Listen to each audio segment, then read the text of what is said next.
मार्कोनी-कोव्स rule.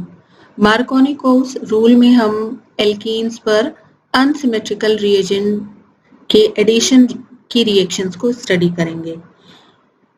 In addition reactions में particularly जब unsymmetrical alkene होती हैं और उस पर अनसिमेट्रिकल रिएजेंट जैसे वाटर मॉलिक्यूल या हाइड्रोजन हैलाइड का एडिशन होता है, तो ऐड होने वाले मॉलिक्यूल का नेगेटिव पार्ट उस कार्बन एटम पर ऐड होता है जिसके साथ कम हाइड्रोजन एटम बॉन्डेड होते हैं। इसमें मेन 3 बातें आपको ध्यान रखने वाली हैं कि यहाँ पर अनसिमेट्रिकल रिएजेंट का एडिशन होता है। अनसिमेट्रिकल मतलब एडेंडम के 2 डिफरेंट पार्ट होते हैं, एक नेगेटिवली चार्ज होता है और एक पॉजिटिवली चार्ज होता है। जैसे कि वाटर मॉलिक्यूल में हाइड्रोक्सिल आयन और प्रोटॉन होता है और हाइड्रोजन हैलाइड्स में हैलाइड एनायन होता है और H पॉजिटिव आयन होते हैं। और ये रिएक्शन होती है अनसिमेट्रिकल एल्कीन्स पर। अनसिमेट्रिकल एल्कीन जैसे यहाँ प्रोपीन का एग्जांपल लिया है, डबल बॉन्ड बनाने वाले ये 2 कार्बन एटम्स अनसिमेट्रिकली बॉन्डेड हैं डिफरेंट एटम से। जैसे ये कार्बन एटम 2 हाइड्रोजन एटम से बॉन्डेड है और ये वाला कार्बन एटम 1 हाइड्रोजन और 1 मिथाइल ग्रुप से बॉन्डेड है, तो अनसिमेट्रिकल एल्कीन है ये। और ये रिएक्शन जो होती है इलेक्ट्रोफिलिक एडिशन होता है। एल्कीन्स पर सभी रिएक्शन इलेक्ट्रोफिलिक एडिशन रिएक्शन होती हैं। तो एक जनरल रिएक्शन की हेल्प से देख लेते हैं होता क्या है। इसमें हाइड्रोजन हैलाइड का एडिशन यहाँ पर शो किया हुआ है 1 प्रोपीन पर। अनसिमेट्रिकल एल्कीन है, ये अनसिमेट्रिकल रिएजेंट है। तो यहाँ पर इस एडेंडम का नेगेटिव पार्ट हैलाइड आयन है, तो हैलाइड उस कार्बन से जुड़ता है या बॉन्ड बनाता है जो कार्बन कम हाइड्रोजन एटम से बॉन्डेड है। यहाँ पर 2 हाइड्रोजन एटम है, यहाँ केवल 1 हाइड्रोजन एटम है। और फाइनली जो प्रोडक्ट बनेगा वो होगा 2 क्लोरोप्रोपेन। यहाँ पर क्लोरो ग्रुप जुड़ गया है और जो एडेंडम का दूसरा पार्ट है प्रोटॉन, वो दूसरे कार्बन एटम के साथ यहाँ पर बॉन्ड बना लेगा, तो फाइनली ये प्रोडक्ट बनेगा। तो इस रूल की हेल्प से अनसिमेट्रिकल एल्कीन में जो एडिशन रिएक्शन होती है उसके बेसिस पर आप प्रोडक्ट क्या बनेगा उसको प्रेडिक्ट कर सकते हैं। अब इस रिएक्शन में हम देखते हैं किस तरह से दोनों स्टेप्स फॉलो किए जाते हैं। 1 प्रोपीन में जब प्रोटॉन का एडिशन होता है, इस स्टेप में हम देखते हैं पर्टिकुलरली ये रूल किस तरह से बनने वाली प्रोडक्ट के बारे में बताता है। प्रोटॉन का एडिशन सपोज यहाँ पर हम पहले इस कार्बन एटम पर करते हैं, कार्बन नंबर 1 पर, तो बनने वाला कार्बोकेटायन सेकेंडरी कार्बोकेटायन है।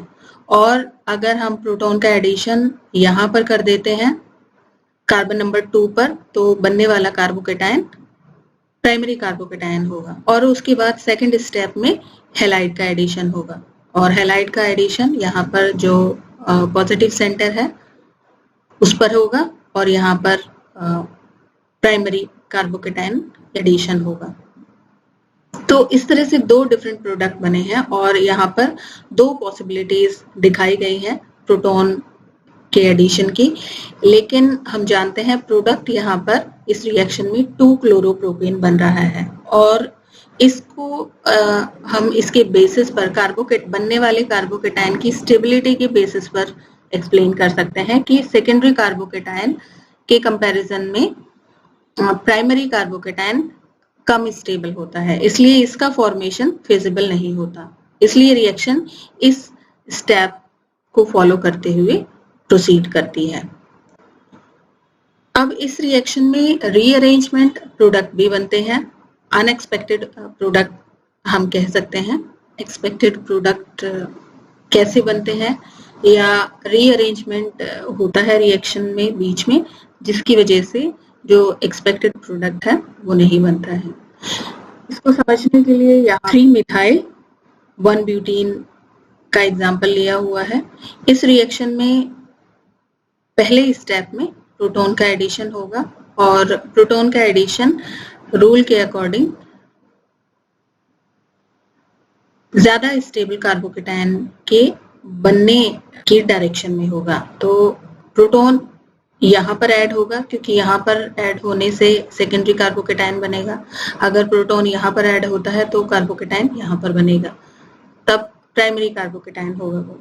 तो सेकेंडरी कार्बोकेटायन यहाँ पर बनेगा, प्रोटॉन का एडिशन इस कार्बन एटम पर होगा और सेकेंडरी कार्बोकेटायन बनने के बाद अगर ये रिएक्शन नॉर्मली हम जैसा एक्सपेक्ट करते हैं इस पे अगले रैंडम या एनायन का एडिशन होता है तो वो इस सेंटर पर होगा और ये प्रोडक्ट बनना चाहिए जो कि एक्सपेक्टेड प्रोडक्ट है, लेकिन ये प्रोडक्ट नहीं बनता है।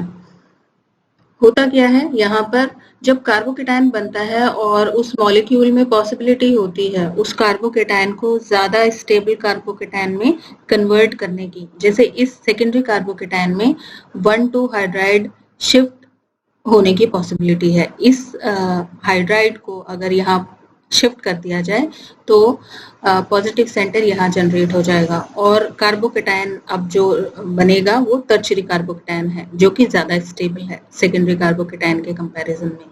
अब अगले स्टेप में ये रिएक्शन एंटर कर सकती है हाइड्राइड शिफ्ट होने के बाद और ब्रोमाइड का एडिशन इस कार्बन पर होगा और जो प्रोडक्ट बनेगा वो ये बनेगा 2-मिथाइल 2-ब्रोमो-ब्यूटेन, जबकि ये जो एक्सपेक्टेड प्रोडक्ट था ये 2-मिथाइल 3-ब्रोमो-ब्यूटेन है। ये प्रोडक्ट नहीं बनेगा और ये अनएक्सपेक्टेड प्रोडक्ट बनने के पीछे रीजन है हाइड्राइड शिफ्ट। इस रिएक्शन में 1,3 एल्काइल शिफ्ट आप देखेंगे अनएक्सपेक्टेड प्रोडक्ट कैसे बनता है। जैसे अभी मैंने बताया यहाँ पर उस पिछले मॉलिक्यूल में और इसमें केवल डिफरेंस यही है, यहाँ एक एल्काइल ग्रुप और है। तो ये 3,3 डाइमिथाइल ब्यूट 1-ईन है।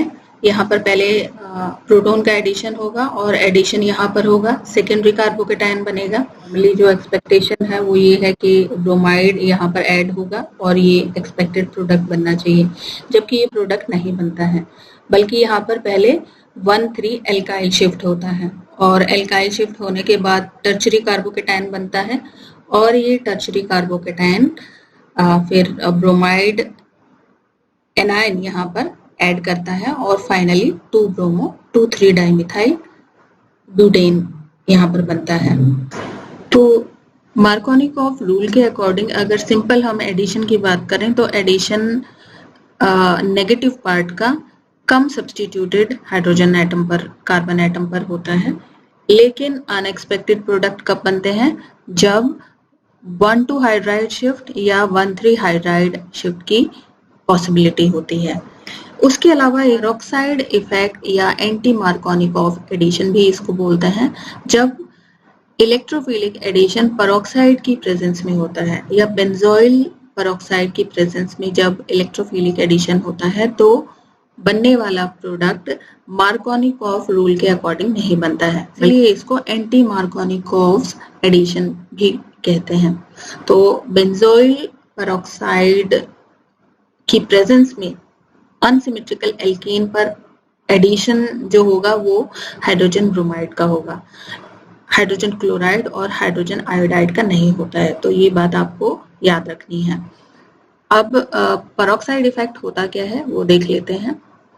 यहाँ पर 1-प्रोपीन का एग्जाम्पल लिया हुआ है। फिर से हाइड्रोजन ब्रोमाइड का जब एडिशन होगा बेंजोइल पेरोक्साइड की प्रेजेंस में तो जो एक्सपेक्टेड प्रोडक्ट है उससे अलग बनेगा। जैसे मार्कोनिकॉफ रूल के अकॉर्डिंग यहाँ 2-ब्रोमो-प्रोपेन बनना चाहिए था, जबकि यहाँ पर 1-ब्रोमो-प्रोपेन बना है। इसके पीछे रीजन इसकी मैकेनिज्म में है।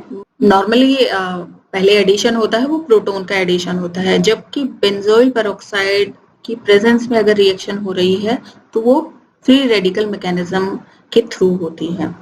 बेंजोइल पेरोक्साइड यहाँ पर पहले डिसोसिएट होकर बेंजोइल फ्री रेडिकल बनाता है और बेंजोइल फ्री रेडिकल पहले HBr के साथ रिएक्ट करके फिर से ब्रोमाइड फ्री रेडिकल बनाता है और बेंजोइक एसिड बनाता है।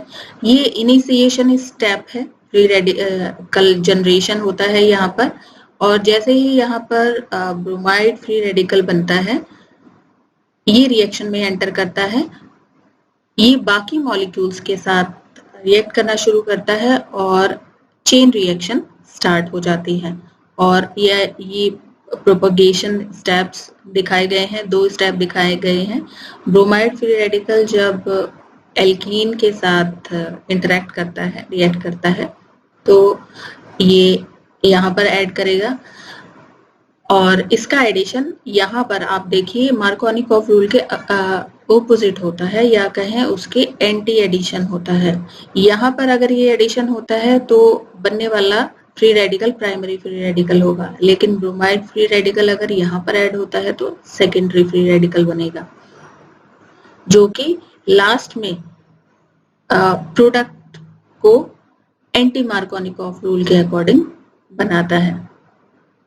तो ब्रोमाइड फ्री रेडिकल के एडिशन यहाँ पर होने पर सेकेंडरी फ्री रेडिकल बनेगा ब्रोमोप्रोपेन, और उसके बाद ये फ्री रेडिकल फिर से हाइड्रोजन ब्रोमाइड के मॉलिक्यूल के साथ जब रिएक्ट करेगा तो यहाँ पर होमोलिसिस होगा, और ये हाइड्रोजन फ्री रेडिकल यहाँ पर ऐड करेगा और ब्रोमाइड फ्री रेडिकल फिर से जनरेट हो जाएगा, और ये प्रोडक्ट यहाँ पर बनेगा। इस रिएक्शन का जो मेन प्रोडक्ट है 1-ब्रोमोप्रोपेन। लास्ट में टर्मिनेशन स्टेप देख लेते हैं। यहाँ पर 3 टर्मिनेशन स्टेप्स दिखाए हुए हैं।